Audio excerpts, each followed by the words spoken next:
Hello friends, welcome back to GK 10 second में। तो दोस्तों, हम लोग आज इस वीडियो में डिस्कस करेंगे UP triple S C lower PCS विशेष है, जो कि यूपी एग्जाम्स वाले बुक की से लिया गया है, विज्ञान और प्रौद्योगिकी। ठीक है, इंपॉर्टेंट टॉपिक है, इससे क्वेश्चन आपके 10 क्वेश्चन आने हैं, तो आपके लिए बहुत इंपॉर्टेंट हो जाए। तो इसका हम एमसीक्यूज फॉर्म जो में है उसको देखेंगे, डिस्कस करेंगे। ठीक है, चैप्टर वाइज जो इसका क्वेश्चन आंसर फॉर्म में दिया गया है कुछ इस तरीके से, तो इसको आज हम देखने वाले हैं। तो चलिए इस वीडियो को शुरुआत करते हैं। और स्टार्ट करने से पहले अगर आप लोग चैनल पर नए हैं और अभी तक सब्सक्राइब नहीं किया तो चैनल को सब्सक्राइब कर लीजिए, साथ साथ वीडियो को भी लाइक कर दीजिएगा। यहाँ पे अगर हम देखें तो इस वाले वीडियो में 1 से लेकर 100 क्वेश्चन तक क्वेश्चन हैं जिनको हम करने वाले हैं। ये पहला पार्ट होगा। सेकंड पार्ट में इसमें 101 से लेकर 200 क्वेश्चन तक जो है कराया जाएगा। ठीक है, 101 से लेकर 200 क्वेश्चन तक कराया जाएगा। तो इस तरीके से इसमें चलेगा। तो आज हम पहला पार्ट देखते हैं। इसमें विज्ञान और प्रौद्योगिकी का पहला क्वेश्चन यहाँ पे लेंगे जो दिया गया है। राष्ट्रीय भू स्थानिक नीति 2022 के अनुसार भारत के पूरे भूभाग का डिजिटल ट्विन यानी कि तैयार करने का लक्ष्य किस वर्ष तक रखा गया है। ठीक है, डिजिटल ट्विन जो कि किसके अनुसार तैयार किया जा रहा है, तो राष्ट्रीय भू स्थानिक नीति के 2022 के अनुसार तैयार करा जा रहा है। ये कब तक लक्ष्य रखा गया कि तैयार हो जाएगा, तो 2035 तक लक्ष्य रखा गया। तो सी ऑप्शन इसका राइट है। चलिए, क्वेश्चन नंबर दूसरा है, भू स्थानिक नीति 2022 के तहत भू स्थानिक डेटा संवर्धन और विकास के लिए मुख्य नोडल एजेंसी किसे बनाया गया है। यहाँ पे इसका राइट आंसर क्या है, तो राइट आंसर इसका बी ऑप्शन करेक्ट है, भारतीय सर्वेक्षण विभाग को बनाया गया है। आंसर यहाँ पे बी पार्ट इसका राइट हो जाएगा। ठीक है, अगला प्रश्न क्वेश्चन नंबर 3 भी भू स्थानिक डेटा से ही है। भू स्थानिक डेटा के उदारीकरण का सबसे बड़ा प्रशासनिक लाभ किस योजना को मिला है, जिसके तहत गांव की जमीन का ड्रोन से नक्शा बनाया जा रहा है। तो कौन सी योजना है जिसके तहत गांव की जमीन के ड्रोन से नक्शा बनवाया जा रहा है या बनाया जा रहा है, तो वो योजना है स्वामित्व योजना। ठीक है, आंसर यहाँ पे क्या हो जाएगा, बी ऑप्शन। स्वामित्व योजना कब स्टार्ट किया गया, कब शुरुआत किया गया, ये आपको कमेंट में बताना है। चलिए, question number 4, deep ocean mission. ठीक है, डीप ओशन मिशन को लागू करने और संचालित करने की जिम्मेदारी किस मंत्रालय के पास है, तो डीप ओशन मिशन को लागू करने और संचालित करने की जिम्मेदारी पृथ्वी विज्ञान मंत्रालय के पास है। तो राइट आंसर यहाँ पे सी पार्ट बिल्कुल करेक्ट है। ठीक है, क्वेश्चन नंबर 5 है, डीप ओशन मिशन के तहत समुद्र तल पर पाए जाने वाले पॉलीमेटलिक नोड्यूल्स, ठीक है, पॉलीमेटलिक नोड्यूल्स के मुख्य रूप से कौन सी धातुएं प्रचुर मात्रा में होती हैं। जो समुद्र तल है, ठीक है, समुद्र तल है उसमें नीचे सबसे धरातल पर जो पाया जा रहा है, ठीक, धरातल पर समुद्र तल पर यानी सबसे नीचे वाले तल पर पॉलीमेटलिक जो नोड्यूल्स मुख्य रूप से पाए जाते हैं उसमें कौन कौन सी धातुएं हैं ये बताना। तो इसका राइट आंसर क्वेश्चन नंबर 5 का आंसर हो जाएगा बी ऑप्शन। वहाँ पे मैग्नीज, निकेल, कोबाल्ट, तांबा आदि धातुएं वहाँ पे प्रचुर मात्रा में पाई जाती हैं। तो बी पार्ट बिल्कुल राइट है। ठीक है, भारत की पहली मानवयुक्त पनडुब्बी वैज्ञानिक पनडुब्बी का नाम क्या रखा गया है। भारत की पहली मानवयुक्त वैज्ञानिक पनडुब्बी का नाम, तो वो है मत्स्य 6000 यानी मत्स्य 6000, जो कि बी ऑप्शन दिया गया। तो बी ऑप्शन इसका करेक्ट हो जाएगा। अगला क्वेश्चन भी मत्स्य 6000 से ही है कि इस पनडुब्बी को 6000 मीटर की गहराई के प्रचंड दबाव यानी सतह से 600 गुना अधिक से बचाने के लिए किस विशेष सामग्री से बनाया गया है। तो मत्स्य 6000 जो पनडुब्बी है ये भारत की पहली मानवयुक्त क्या है, वैज्ञानिक पनडुब्बी है। ठीक है, मानवयुक्त वैज्ञानिक पनडुब्बी है। ये 6000 मीटर की गहराई तक के लिए रखा गया, अंदर जा सकती है। अब ये जो सतह से 600 गुना अधिक जो उस पर दाब लगने वाला है जल का, वो उससे बचाने के लिए किस विशेष सामग्री का प्रयोग किया गया है ये बताना है। तो इसके लिए टाइटेनियम मिश्र धातु का प्रयोग किया गया है। यहाँ पे आंसर सी ऑप्शन बिल्कुल राइट हो जाएगा। ठीक है, नेक्स्ट क्वेश्चन भी मत्स्य 6000 से ही है, पनडुब्बी से, कि कितने व्यक्तियों को बैठने की इसमें व्यवस्था की गई है। तो यहाँ पे राइट आंसर हो जाएगा 3 व्यक्ति, 1 पायलट और 2 वैज्ञानिक रहेंगे। आंसर यहाँ पे बी ऑप्शन राइट है। चलिए, अगला क्वेश्चन कथन कारक से। कथन कारक से क्वेश्चन बहुत बनते हैं, तो यही है कथन कारक से बताना। यहाँ पे कथन जो अभिकथन है वो क्या है, भारत द्वारा विकसित प्रलय मिसाइल को दुश्मन की इंटरसेप्टर मिसाइल यानी कि डिफेंस सिस्टम द्वारा रोकना लगभग असंभव माना जाता है। कारण इसका क्या है, कारण है कि प्रलय एक अर्ध बैलिस्टिक मिसाइल है जो उड़ान के दौरान हवा में अपना रास्ता बदलने में पूरी तरह सक्षम है। अब बताना है कि कथन और कारण में क्या सही है, व्याख्या करता है नहीं करता है। तो देखिए, भारत के द्वारा जो विकसित प्रलय मिसाइल है, इसको दुश्मन की इंटरसेप्ट मिसाइलों को रोकना लगभग असंभव माना जाता है। क्यों? क्योंकि प्रलय क्या है, एक अर्ध बैलिस्टिक मिसाइल है जो उड़ान के दौरान हवा में अपना रास्ता बदलने में पूरी तरह से सक्षम है। इसलिए तो यानी कि ये दोनों सही भी है और क्या है, दोनों व्याख्या भी करता है, मतलब आर क्या है, एक ही सही व्याख्या करता है। तो ए ऑप्शन इसका करेक्ट है। चलिए, डीप ओशन मिशन के सफल होने पर भारत इतनी गहराई तक जाने वाली मानव युक्त पनडुब्बी रखने वाला दुनिया का कौन सा देश बन जाएगा? जो जो मत्स्य 6000 है, ठीक है, डीप ओशन मिशन के तहत जो मत्स्य 6000 है वो 6000 मीटर की गहराई तक जा रहा है, यानी कि दुनिया इतनी गहराई तक दुनिया का जाने वाला कौन सा देश बन जाएगा? तो सी पार्ट बन जाएगा, छठवां। ये छठवां देश होगा भारत कि जो है इतनी मानव पनडुब्बी रखने वाला दुनिया का कौन सा देश छठवां देश बन जाएगा। नेक्स्ट क्वेश्चन, आरडीआई यानी research development and innovation scheme के तहत जुलाई 2025 में निजी कंपनियों को शोध के लिए प्रोत्साहित करने हेतु कितने रुपए का विशाल कोष बनाया गया है? तो इसका राइट आंसर है सी ऑप्शन, 1,00,000 करोड़। क्या आंसर हो जाएगा? सी पार्ट, 1,00,000 करोड़ रुपए का जो है विशाल कोष बनाया गया है। क्वेश्चन नंबर 12, निम्नलिखित में से किस मिशन का मुख्य उद्देश्य भारत में इलेक्ट्रिक वाहनों के लिए जो है स्वदेशी बैटरी और चार्जिंग तकनीक का जो है विकसित करना है? तो कौन से उद्देश्य के तहत ये किया जाएगा? तो इसका करेक्ट आंसर क्या है? ठीक है, क्वेश्चन नंबर 12 का आंसर बताइए क्या हो जाएगा इसका? तो आंसर यहाँ पे है बी ऑप्शन। क्या है? बी ऑप्शन हो जाएगा, महा ईवी मिशन के तहत विकसित करना है। आंसर बी पार्ट बिल्कुल राइट है। ठीक है, चलिए अगला कथन, फिर अगला क्वेश्चन जो है कथन कारक से है, देखते हैं इसको कथन कारक को। ठीक है, इस तरीके से क्वेश्चन बनते जरूर हैं एग्जाम में। चलिए, नीचे दिए गए कथन और कारक दिया गया है। कथन दिया गया है MRIV तकनीक से लैस अग्नि 5 मिसाइल दुश्मन के S-400 या थार्ड जैसे उन्नत मिसाइल डिफेंस सिस्टम को आसानी से चकमा देने में सक्षम है। कारण इसका बताया कि MRIV तकनीक जो है में मिसाइल अंतरिक्ष में पहुंचने के बाद कई अलग अलग बमों में को एक साथ छोड़ती है, जिससे दुश्मन का डिफेंस सिस्टम ओवरलोड हो जाता है और सभी बमों को ट्रैक करके नष्ट करना उसके लिए लगभग असंभव हो जाता है। अब यहाँ पे बताना है कि इसमें क्या सही है क्या गलत है। तो चूँकि MRIV जो तकनीक है उससे संबंधित चीज़ें कही गई हैं, तो ये बिल्कुल सही है। ये क्या करती है, अग्नि 5 मिसाइल दुश्मन के S-400 या थार्ड जैसे उन्नत मिसाइल डिफेंस सिस्टम को आसानी से चकमा देने में सक्षम है। क्यों?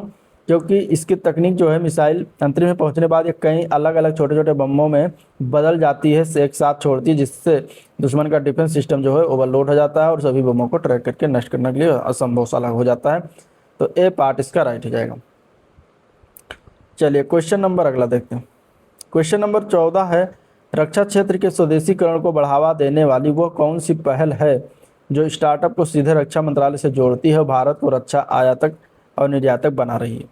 तो भारत को रक्षा आयातक और निर्यातक बना हुआ कौन सी जो है पहल है जिसके तहत शुरू किया गया? तो वो पहल है आईडेक्स यानी कि innovation for defence excellence. Answer यहाँ पे डी ऑप्शन इसका राइट है। चलिए, मत्स्य 6000 पनडुब्बी की बाहरी संरचना को 6000 मीटर की गहराई के 600 गुना से अधिक दबाव को सुरक्षित करने के लिए किस आकार में डिजाइन किया गया? मतलब उसका आकार बताना है। मत्स्य 6000 पनडुब्बी जो है तो उसका आकार है गोलाकार यानी स्फेरिकल है। आंसर यहाँ पे बी ऑप्शन करेक्ट है। ठीक है, अगला क्वेश्चन फिर कथन कारक से है। यह क्वेश्चन बहुत इंपॉर्टेंट है क्योंकि इससे क्वेश्चन जरूर बनता है। नीचे दिए गए कथन है, अभिकथन है, वर्तमान समय में डिजिटल अरेस्ट के नाम पर की जाने वाली जबरन वसूली और धोखाधड़ी भारत में साइबर सुरक्षा के लिए एक बहुत बड़ी चुनौती बनकर उभरी है और कारण इसका है कि साइबर अपराधी स्वयं को CBI, पुलिस या कस्टम अधिकारी बताकर वीडियो कॉल करते हैं और फर्जी पार्सल, अवैध सामग्री का डर दिखाकर पीड़ित को वीडियो कॉल पर ही घर में बंधक कैद रहने को जो है क्या करते हैं, मजबूर करते हैं, जबकि वास्तविकता में भारत में वीडियो कॉल पर गिरफ्तारी का कोई कानून प्रावधान है ही नहीं। अब इसमें कारण और कथन में क्या सही? तो अगर हम देखें तो यहाँ पे क्या है, सही है, दोनों बातें सही कही गई हैं और इसका क्या है कि व्याख्या भी करता है। तो यहाँ पे इसका राइट आंसर क्या हो जाएगा? डी ऑप्शन हो जाएगा। ए आर दोनों से ही और आर के है एक ही से ही व्याख्या भी करता है। ठीक है, चलिए अगला प्रश्न देखते हैं। क्वेश्चन नंबर 17, श्वेत क्रांति के जनक डॉक्टर वर्गीज कुरियन की वह कौन सी वैज्ञानिक उपलब्धि थी जिसे पूरी दुनिया में असंभव माना जाता था? जिसे क्या पूरी दुनिया में असंभव माना जाता था? तो वो वैज्ञानिक तकनीक जो थी इनके पास वो था भैंस के दूध से पाउडर, ठीक है, दूध पाउडर बनाना, जो ये तकनीक थी ये क्या था, इनके पास उपलब्ध थी। तो यहाँ पे आंसर इसका बी ऑप्शन राइट हो जाएगा। भारत दुनिया का पहला देश था जिसने 1970 में किस फसल की पहली संकर यानी हाइब्रिड किस्म H4 विकसित की थी। H4 विकसित किया था, किस किस्म की हाइब्रिड का फसल का नाम है, तो वो है कपास की नाम। आंसर यहाँ पे क्या हो जाएगा, कपास। चलिए नेक्स्ट क्वेश्चन है, निम्नलिखित में से किस कृषि वैज्ञानिक ने नैनो प्रौद्योगिकी का उपयोग करके तरल नैनो यूरिया विकास किया। ठीक है, इंपॉर्टेंट क्वेश्चन है। तरल नैनो यूरिया का विकास जो किया गया है डॉक्टर रमेश रेलिया के द्वारा। ये आंसर यहाँ पे सी ऑप्शन राइट हो जाएगा। चलिए, डॉक्टर गुरुदेव सिंह खुक्स को 1996 में विश्व खाद्य पुरस्कार से सम्मानित किया गया था। उनका मुख्य योगदान किस फसल की किस्मों में विकास में था, जिन्हें विश्व खाद्य पुरस्कार 1996 में सम्मानित किया गया। तो ये इन्होंने सबसे ज़्यादा योगदान चावल का किस्म है IR36, उसमें इन्होंने का योगदान था। तो आंसर बी ऑप्शन राइट है।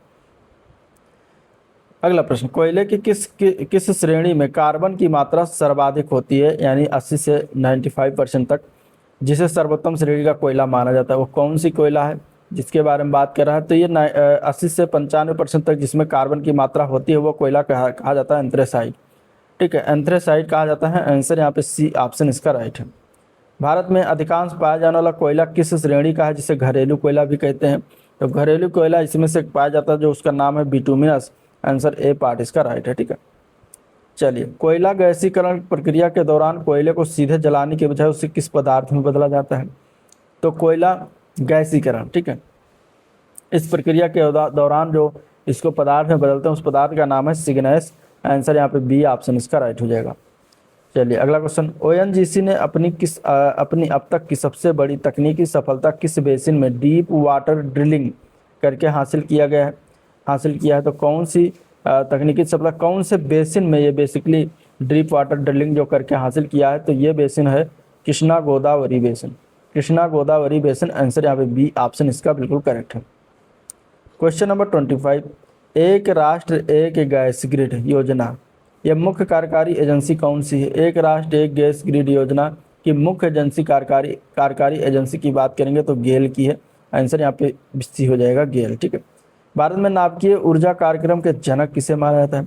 नाभिकीय ऊर्जा कार्यक्रम जनक पूछा जाएगा तो डॉक्टर होमी जहांगीर भाभा हो जाएंगे। अब्दुल कलाम जी को क्या कहते हैं, मिसाइल मैन कहा जाता है। ठीक है, मिसाइल मैन कहा जाता है। मिसाइल निर्माण करने में उनका महत्वपूर्ण योगदान था। बाद में ये जो है भारत के राष्ट्रपति भी बने थे। चलिए अगला क्वेश्चन देखते हैं, भारत के नाभिकीय कार्यक्रम के तीसरे चरण में किस ईंधन का उपयोग करना प्रस्तावित है,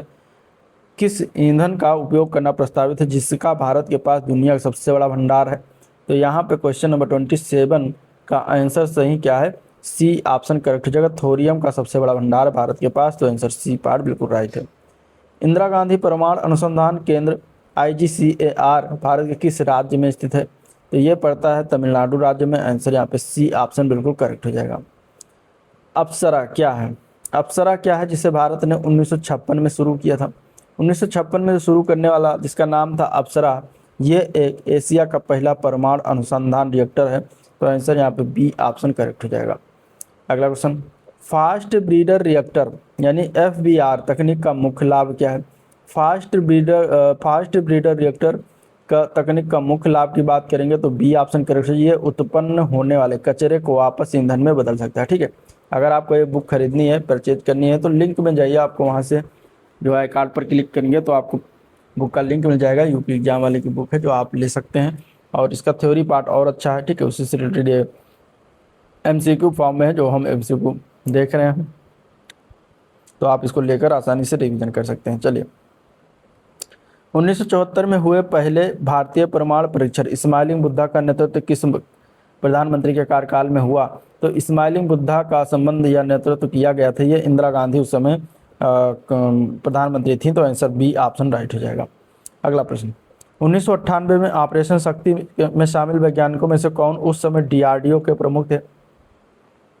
ऑपरेशन शक्ति जब हुआ तो उसमें DRDO के प्रमुख कौन थे ये बताना है। तो उनका नाम था डॉक्टर APJ अब्दुल कलाम। ठीक है, आंसर यहाँ पे सी ऑप्शन करेक्ट हो जाएगा। दुनिया का सबसे बड़ा सौर पार्क यानी भादला सोलर पार्क दुनिया का सबसे बड़ा सौर पार्क यानी भादला सोलर पार्क भारत के किस राज्य में स्थित है? ये कौन से राज्य में स्टार्ट किया गया है? तो राजस्थान राज्य में। आंसर यहाँ पे इसका भी सी ऑप्शन करेक्ट है। ठीक है, चलिए नेक्स्ट क्वेश्चन है, सौर ऊर्जा को सीधे बिजली में बदलने वाली तकनीक को क्या कहा जाता है? तो इस प्रकार की तकनीक जो है, जो सौर ऊर्जा को सीधे बिजली में कन्वर्ट करता है, उसको क्या कहते हैं? उसको कहा जाता है जो है फोटोवोल्टिक। ठीक है, क्या कहते हैं? फोटोवोल्टिक कहेंगे। आंसर बी ऑप्शन करेक्ट हो जाएगा। हाल ही में लॉन्च की गई पीएम सूर्य घर मुफ्त बिजली योजना का प्रमुख लक्ष्य क्या है? मुफ्त बिजली योजना का प्रमुख लक्ष्य बताना। यहाँ पे क्या हो जाएगा? 35 का आंसर क्या सही है? 35 का आंसर सही है, बी ऑप्शन। 1 करोड़ घरों की छतों पर सोलर पैनल लगाना इसका मुख्य जो है लक्ष्य है। आंसर बी पार्ट बिल्कुल करेक्ट हो जाएगा। चलिए अगले क्वेश्चन की तरफ बढ़ते हैं। मानव भारत सरकार के मानव विजन और सरकारी बचाव तंत्र और डिजिटल अरेस्ट के संदर्भ में कथनों पर विचार करना है। ठीक है, यहाँ पे मानव विजन जो है, इसमें पहला कथन है कि एआई नैतिकता को सुनिश्चित करने के लिए लॉन्च किए गए मानव मिशन में मानव विजन में एन का अर्थ नॉन डिस्क्रिमिनेटरी यानी भेदभाव रहित है, जिसका उद्देश्य एल्गोरिदम को पक्षपात से मुक्त करना है। दूसरा है डिजिटल अरेस्ट, भारतीय न्याय संहिता के तहत हाल ही में जोड़ा गया एक कानूनी नया प्रावधान है, जिसमें पुलिस गंभीर मामलों में स्काइप या व्हाट्सएप वीडियो कॉल के माध्यम से आरोपी को गिरफ्तार कर सकती है। तीसरा, इसमें से वित्तीय साइबर धोखाधड़ी का शिकार होने पर पीड़ित व्यक्ति राष्ट्रीय हेल्पलाइन नंबर 1930 पर कॉल करके अपने खाते से पैसे को तुरंत फ्रीज करवा सकता है। अब यहाँ पे बताना है इन तीनों में से कौन से कथन सही है। इन तीनों कथनों में से कौन सा कथन सही है? तो एक तो पहला तो सही है, जिसमें मानव जो है इसमें अलग अलग जो अक्षर के अलग अलग मीनिंग है, तो इसमें एन का अर्थ है नॉन डिस्क्रिमिनेटरी, ये सही है। दूसरा जो दिया गया डिजिटल अरेस्ट के बारे में, ये गलत दिया गया है, एक कानूनी जो प्रावधान बताया जा रहा नहीं है। इसके बाद तीसरा जो सही है, तीसरा भी दिया गया था, तो 1 और 3 सही है। आंसर यहाँ पे सी ऑप्शन इसका राइट हो जाएगा। चलिए अगला क्वेश्चन है, भारत का सबसे बड़ा पवन ऊर्जा फॉर्म मुमपंडल, ठीक है, मुमपंडल विंड फार्म किस राज्य में स्थित है? ये जो विंड फार्म है ये किस राज्य में पड़ता है? तो ये पड़ता है तमिलनाडु में। आंसर यहाँ पे सी ऑप्शन करेक्ट है। अगला प्रश्न, भविष्य की नई तकनीक के रूप में ब्लेडलेस टरबाइन का क्या लाभ बताया गया? ब्लेडलेस टरबाइन की बात करें तो इनसे पक्षियों को खतरा कम होता है। तो आंसर यहाँ पे बी ऑप्शन हो जाएगा, ब्लेडलेस टरबाइन से। भारत सरकार की ऑफशोर विंड प्रोजेक्ट नीति का लक्ष्य किन 2 राज्यों के तटों को टरबाइन लगाना है? तो इनमें से क्या आंसर हो जाएगा? किन 2 राज्य हैं जिन पे जो है टरबाइन लगाने का लक्ष्य रखा गया है? तो वो है गुजरात और तमिलनाडु। ठीक है, आंसर यहाँ पे क्या हो जाएगा? बी ऑप्शन बिल्कुल राइट हो जाएगा। चलिए पवन चक्की का येलो मैकेनिज्म क्या कार्य करता है? पवन चक्की का जो याव, ठीक है, या मैकेनिज्म जो है ये क्या कार्य करता है? तो ये हवा की दिशा के अनुसार टरबाइन का रुख बदलता है। आंसर यहाँ पे बी ऑप्शन करेक्ट हो जाएगा। ठीक है, चलिए अगले क्वेश्चन की तरफ बढ़ते हैं। क्वेश्चन नंबर 41 है, जो आपका बहुत अच्छा क्वेश्चन है, कुछ इस तरीके से सेट करा गया है एग्जाम ओरिएंटेड। भारत के डिजिटल व्यक्तिगत डेटा संरक्षण अधिनियम डीपीडीपी और सिंथेटिक सामग्री एसजीआई के लिए नियमों के संदर्भ में निम्नलिखित कथनों पर विचार करना है। पहला है डेटा फिड्यूसरी, कानूनी रूप से वह व्यक्ति या संस्था होती है जो आपका डेटा एकत्र करती है और उसकी सुरक्षा के प्रति पूर्ण रूप से जवाबदेह होती है।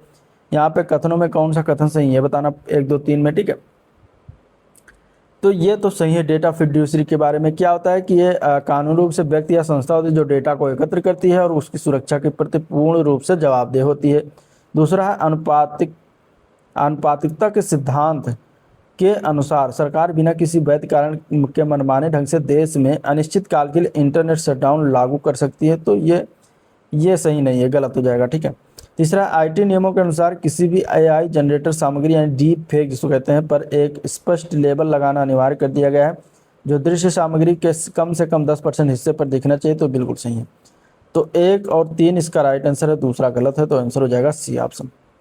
चलिए अगला क्वेश्चन भी आपका कुछ इसी प्रकार दिया गया है कथन कारक से। ठीक है, 42 नंबर क्वेश्चन, भू स्थिर उपग्रह के संदर्भ में निम्नलिखित कथनों पर विचार करना है। भू स्थिर उपग्रह के संदर्भ में विचार करना, यहाँ पे दिया गया कि यह पृथ्वी की भूमध्य रेखा के ठीक ऊपर स्थित होता है क्या? अब यहाँ पे बताना है सही है कि गलत है। तो ये अगर हम बात करेंगे तो ये तो सही है। ठीक है, जो भू स्थिर उपग्रह होता है ये पृथ्वी की जो भूमध्य रेखा है, ठीक है, ये बीच वाली रेखा इसी के ठीक जो है क्या होता है, ऊपर स्थित होता है। पृथ्वी से देखने पर यह उपग्रह हमेशा आकाश में एक ही स्थान पर स्थित दिखाई देता है, तो ये भी सही है, ठीक है, क्योंकि ये इसी पृथ्वी के साथ ही घूमता रहता है, तो वो एक स्थान पर लग रहा है कि एक स्थान पर ही टिका हुआ है। इसका झुकाव भूमध्य रेखा के सापेक्ष 90 डिग्री होता है, जो कि गलत हो जाएगा। तो आंसर यहाँ पे क्या है, सी ऑप्शन केवल 1 व 3 सही है, ठीक है, 90 डिग्री झुकाव नहीं होता। नेक्स्ट क्वेश्चन, भू स्थिर उपग्रह के संदर्भ में निम्नलिखित में से कौन सी सीमा सबसे प्रमुख है यहाँ पे, ठीक है, 43। ये उपग्रह बहुत कम समय पर अंतरिक्ष में टिक सकते हैं, बिल्कुल गलत है। ये उपग्रह ध्रुवीय क्षेत्रों को कवर नहीं कर सकते, तो बिल्कुल सही, क्योंकि भू स्थिर उपग्रह अभी ऊपर बताया कि ये भूमध्य रेखा के पास में होता है, ठीक है, भूमध्य रेखा के पास मतलब इसके पास होता है। ये होता है आपका ध्रुवीय पोल, नॉर्थ पोल, ये साउथ पोल, ठीक है, तो यहाँ पे नहीं होता, इसी के ठीक ऊपर ऊपर होता है। तो ये क्या हो जाएगा आपका, ये सबसे कौन सी सीमा सबसे प्रमुख है। फिर है ये केवल दिन के समय ही सिग्नल भेज सकते हैं, तो नहीं, तो ये रात में भी भेज सकते हैं। ये उपग्रह पृथ्वी से बहुत कम दूरी पर स्थित होते हैं, तो नहीं, ये काफ़ी दूरी होती है, ठीक है। भू स्थिर उपग्रह की सबसे बड़ी सीमा यही है कि वह ध्रुवीय क्षेत्रों पर कवर नहीं कर पाते, तो ये सबसे बड़ी सीमा नहीं है जो दिया गया है। तो आंसर यहाँ पे क्या सही है, आंसर यहाँ पे बी ऑप्शन सही है। आंसर क्या है, ये वाला बी ना होकर ये वाला बी सही है, सेकंड वाला।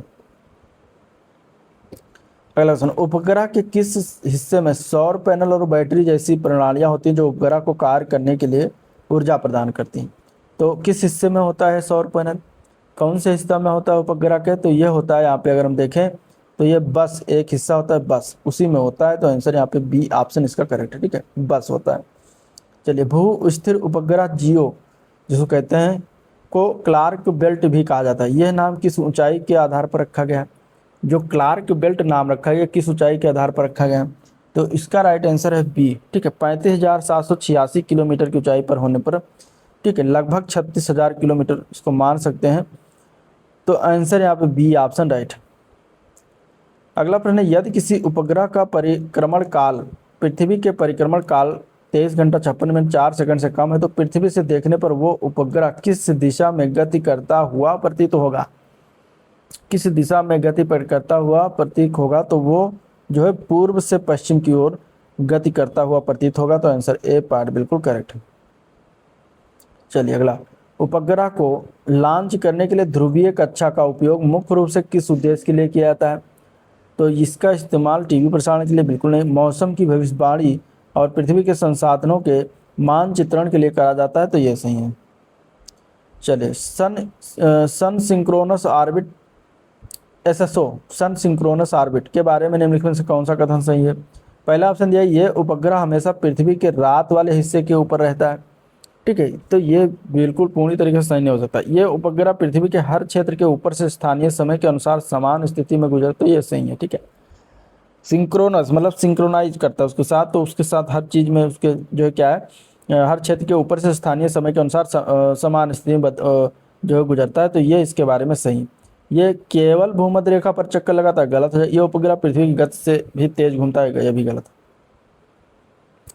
अगला प्रश्न, उपग्रहों में एटीट्यूड कंट्रोल सिस्टम एसीएस का मुख्य कार्य क्या होता है।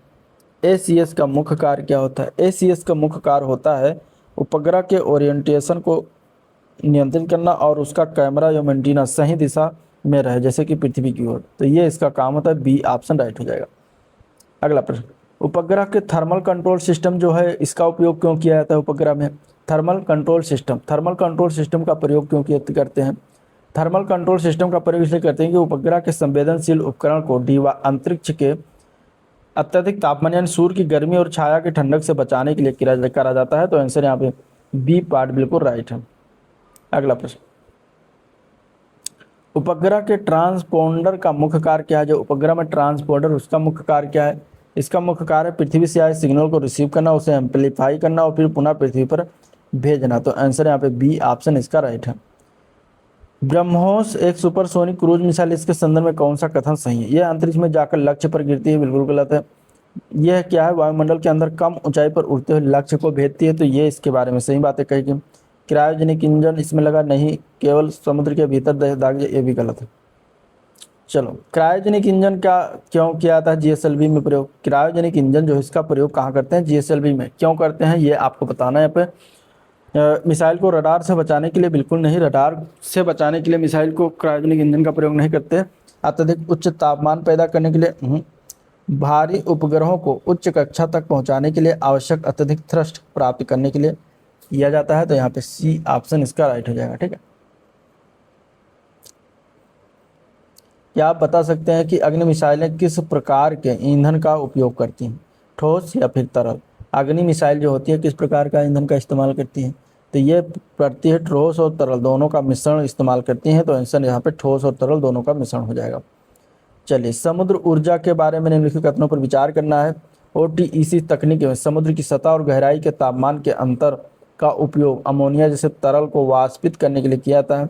ज्वारीय ऊर्जा के लिए भारत में सबसे अधिक क्षमता पश्चिम बंगाल के सुंदरबन है। अब इन दोनों कथनों में से बताना था क्या सही है। ठीक है, इस तरीके से क्वेश्चन बनेंगे जरूर। यहाँ पे अगर हम देखें तो पहला कथन सही है कि ओटीसी तकनीक में समुद्र की सतह और गहराई तापमान के अंतर के उपयोग अमोनिया जैसे तरल पदार्थों को वाष्पित करने के लिए करते हैं। जबकि ज्वारीय ऊर्जा के लिए भारत में सबसे अधिक क्षमता पश्चिम बंगाल में है। तो ज्वारीय ऊर्जा की सबसे अधिक क्षमता पश्चिम बंगाल में नहीं है। तो आंसर यहाँ पे ए पार्ट हो जाएगा, केवल एक। समुद्री ऊर्जा के संदर्भ में नीली अर्थव्यवस्था का क्या तात्पर्य है? तो इसका तात्पर्य है तटीय राज्यों की अर्थव्यवस्था में समुद्री संसाधन और ऊर्जा का सतत उपयोग करना। तो आंसर यहाँ पे बी ऑप्शन इसका करेक्ट हो जाएगा। ठीक है, चलिए, समुद्री ऊर्जा में की तुलना में ऊर्जा घनत्व के बारे में क्या सही है? ऊर्जा घनत्व के बारे में क्या बता रहे सही? समुद्र का जल जो है का ऊर्जा घनत्व हवा से 800 गुना अधिक होता है, इसलिए ये कम गति में भी ऊर्जा दे सकता है। तो आंसर यहाँ पे बी ऑप्शन इसका राइट हो जाएगा। ठीक है, चलिए, अगला प्रश्न कुछ इस तरह से कथन कारक से दिए गए हैं। भारत के डिजिटल व्यक्तिगत डेटा संरक्षण अधिनियम डीपीडीपी एक्ट 2023 जो आया और पुट्टा स्वामी निर्णय के संदर्भ में निम्नलिखित कथनों पर विचार करना है। यहाँ पे दिया गया है कि वर्ष 2017 के ऐतिहासिक पुट्टा स्वामी निर्णय में सुप्रीम कोर्ट ने निजता के अधिकार को संविधान के अनुच्छेद 21 के तहत एक मौलिक अधिकार घोषित किया था। बिल्कुल किया था। तो ये पार्ट तो सही हो जाएगा। ठीक है, इसका पहला जो कथन है वो सही है। दूसरा कथन है डीपीडीपी एक्ट 2023 के तहत डेटा नियम का गंभीर उल्लंघन करने वाली संस्था जिसको डेटा फिड्यूसरी पर अधिकतम 250 करोड़ रुपए तक का जुर्माना लगाया जा सकता है। तो ये भी सही है। नेट न्यूट्रलिटी का सिद्धांत इंटरनेट सेवा प्रदाताओं को एक छूट देता है कि वह अतिरिक्त पैसे लेकर कुछ विशेष वेबसाइटों को तेज इंटरनेट गति प्रदान कर सकते हैं। तो ये गलत हो जाएगा। तो आंसर यहाँ पे सी ऑप्शन बेसिकली इसका सही है, 1 व 2। ठीक है, भूतापीय ऊर्जा के संदर्भ में निम्नलिखित में से कौन सा कथन सही है? भूतापीय ऊर्जा क्या होता है? भूतापीय ऊर्जा की बात करेंगे तो ये क्या होता है? गहराई में जाने पर प्रति किलोमीटर, ठीक है, प्रति किलोमीटर तापमान 25 डिग्री से 30 डिग्री तक बढ़ जाता है तो उसको कहा जाता है भूतापीय ऊर्जा। आंसर बी ऑप्शन राइट है। भारत का पहला भूतापीय विद्युत संयंत्र कहाँ स्थापित किया जा रहा है? भारत का पहला भूतापीय विद्युत संयंत्र जो स्थापना की जा रही है पूगा घाटी में किया जाता है, जो कि लद्दाख में है। तो पूगा घाटी हो जाएगा अगला क्वेश्चन। अगला प्रश्न यहाँ पे दिया गया है कि डिजिटल अधिकारों से जुड़े प्रमुख कानून संधियां और उनके संगठन के संदर्भ में सूची 1 को सूची 2 से सुमेलित करना है। ठीक है, यहाँ पे कुछ इस तरीके से दिया गया है। और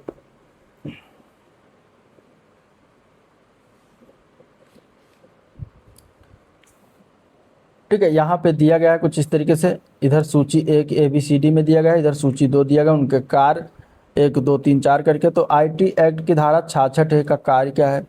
तो इसमें दिया गया है जो सूची के अनुसार मिलान करना है। यहाँ पे अगर हम देखें दूसरा ऑप्शन, इसे श्रेया सिंघल केस में, ठीक है,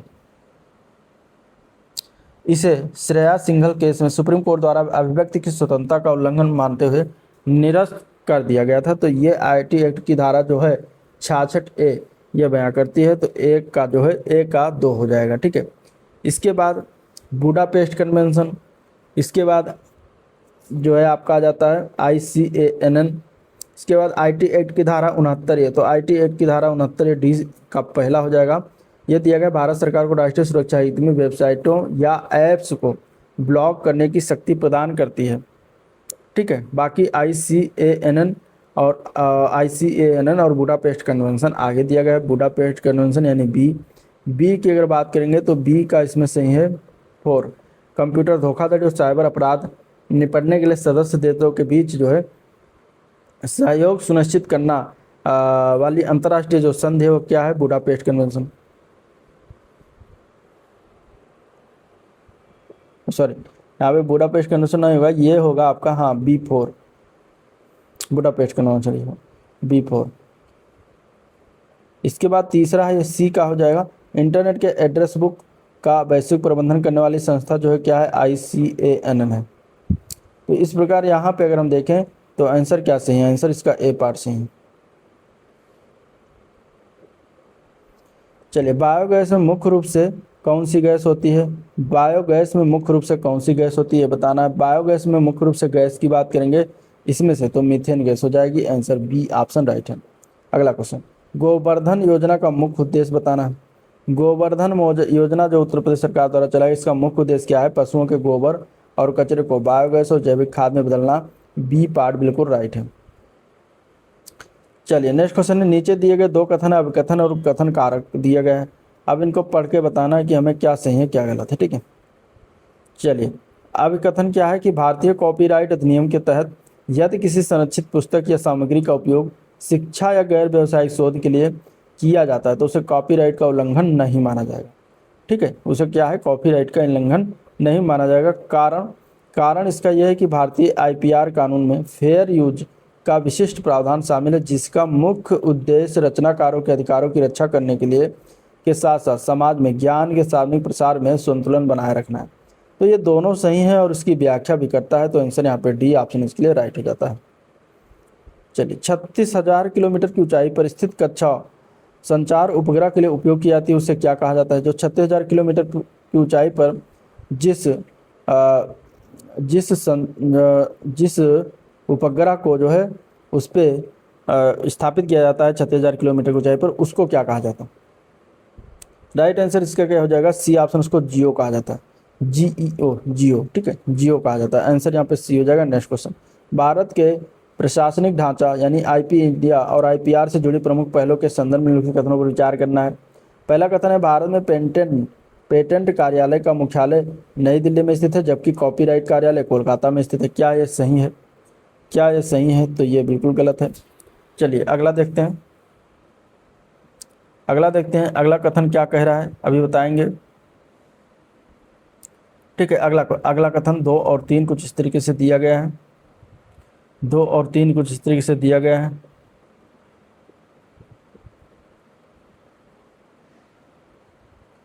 दो नंबर को दिया गया है कि SIP योजना के अंतर्गत भारत सरकार नवोन्मेषी स्टार्टअप्स को पेटेंट और ट्रेडमार्क फाइलिंग के शुल्क में 80% तक भारी छूट प्रदान करती है, तो ये सही है, ठीक है। और तीसरा यहाँ पे देखिए दिया गया है, तीसरा यहाँ पे दिया गया है कि राजीव गांधी राष्ट्रीय बौद्धिक संपदा संस्थान और पेटेंट सूचना प्रणाली PIS दोनों नागपुर में है, तो ये भी सही है, ठीक है। दोनों नागपुर में है तो ये भी सही है। अब यहाँ पे अगर हम देखें पहला जो गलत था उसमें क्या गलत था? पहले में पेटेंट कार्यालय का मुख्यालय बताया गया नई दिल्ली में, और कॉपीराइट जो कार्यालय है कॉपीराइट, ठीक है, कॉपीराइट कार्यालय कहाँ पर है? तो कॉपीराइट कार्यालय की बात करेंगे, यहाँ पे मुख्यालय दिया गया नई दिल्ली, कॉपीराइट कार्यालय का दिया गया है कलकत्ता में, ठीक है। अब कोलकाता जो दिया गया यही गलत दिया, क्योंकि कॉपीराइट का कार्यालय भी कहाँ पर है? नई दिल्ली में, तो इसलिए गलत था। चलिए नेक्स्ट क्वेश्चन, अगला प्रश्न है, सुदूर संवेदन उपग्रह के लिए आमतौर पर कौन सी कक्षा चुनी जाती है? सुदूर संवेदन उपग्रह के लिए आमतौर पर कौन सी कक्षा चुनी जाती है, यहाँ पे बताना। क्वेश्चन नंबर 67, तो राइट आंसर हो जाएगा B ऑप्शन, लियो कक्षा चुनी जाती है। 2 से लेकर 2000 किलोमीटर तक की कक्षा चुनी जाती है। क्वेश्चन नंबर 68 है, भू स्थिर उपग्रह यानी जियो स्टेशनरी सैटेलाइट पृथ्वी के एक चक्कर को पूरा करने में कितना समय लगता है? तो इसके लिए उतना ही समय लगता है जितना पृथ्वी लेती है, तो आंसर हो जाएगा 24 घंटे लगभग। आंसर यहाँ पे B ऑप्शन करेक्ट है। भारत जैसे मानसूनी देश के लिए कौन सा आवृत्ति बैंड बारिश के प्रभाव के प्रति कम संवेदनशील है? तो वो होता है X बैंड। आंसर यहाँ पे C ऑप्शन राइट हो जाएगा, ठीक है। चलिए सूची 1 को सूची 2 से मिलान करना, कुछ इस तरीके से दिया गया है। अंतर्राष्ट्रीय संधि दी गई है और उनके मुख्य उद्देश्य दिए गए हैं यहाँ पे,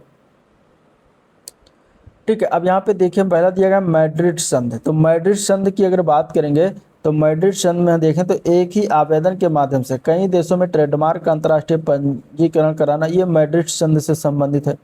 1 का 3। इसके बाद अगर हम देखें बी पार्ट है बुडापेस्ट संधि। तो ये क्या है? बुडापेस्ट संधि जो है पेटेंट प्रक्रिया के तहत नवीन सूक्ष्म जीव को जमा करना और मान्यता देने से संबंधित है। तो बी का 2 हो जाएगा। फिर सी पार्ट है नाइस समझौता। नाइस संधि जो है ये किससे संबंधित है? तो ट्रेडमार्क के पंजीकरण के लिए वस्तुओं और सेवाओं का अंतर्राष्ट्रीय वर्गीकरण करना, तो नाइस समझौता से संबंधित है। और नैरोबी संधि हो जाएगा दूसरे से, अंतर्राष्ट्रीय स्तर पर लोग ओलंपिक प्रतीक के व्यवसायिक दुरुपयोग को रोकना। तो इस प्रकार यह आंसर ए पार्ट इसका बिल्कुल राइट हो जाएगा।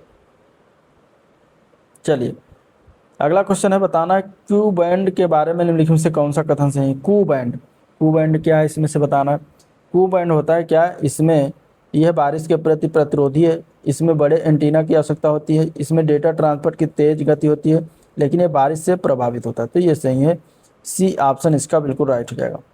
चलिए भारत में प्रथम स्वदेशी उपग्रह प्रणाली किस पीढ़ी के इनसैट उपग्रह से जुड़ी हुई है, शुरू हुई है वो बताना है। ठीक है, जो भारत की प्रथम स्वदेशी उपग्रह प्रणाली है कौन सी पीढ़ी के इनसैट उपग्रह से शुरू हुई?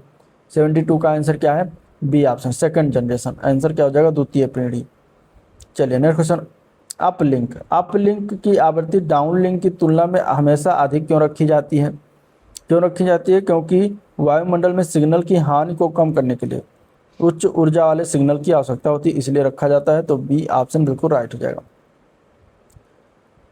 रिसैट उपग्रह, रिसैट उपग्रह की सबसे बड़ी विशेषता क्या है जो इसे अन्य से अलग बनाती है? इसकी सबसे बड़ी विशेषता क्या है रिसैट उपग्रह की?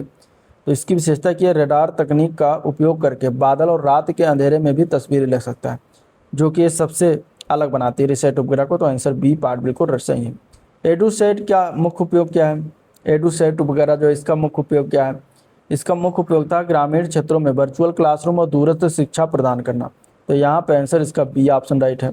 रॉकेट के ऊपरी हिस्से में स्थित उस कवच को क्या कहते हैं जो वायुमंडलीय घर्षण से उपग्रह की रक्षा करता है? उसको कहा जाता है payload fairing. Answer B option right हो जाएगा। चलिए भारत के पहले सफल प्रक्षेपण यानी SLV-3 के प्रोजेक्ट डायरेक्टर कौन थे? उनका नाम क्या था? प्रोजेक्ट डायरेक्टर कौन थे, उनका नाम क्या था? तो उनका नाम था doctor APJ Abdul Kalam. Answer यहाँ पे क्या हो जाएगा? सी ऑप्शन करेक्ट हो जाएगा। ठीक है, चलिए कुलशेरपट्टिनम के से प्रक्षेपण करने का सबसे बड़ा तकनीकी लाभ क्या है? कुलशेरपट्टिनम से अगर प्रक्षेपण करा जा रहा है तो उससे बड़ा लाभ क्या हो जाएगा? उसका लाभ यह होता है कि सीधे दक्षिण दिशा में प्रक्षेपण से ईंधन की बचत होती है और डॉग लेग घुमाव की आवश्यकता नहीं पड़ती। तो आंसर बी ऑप्शन राइट हो जाएगा।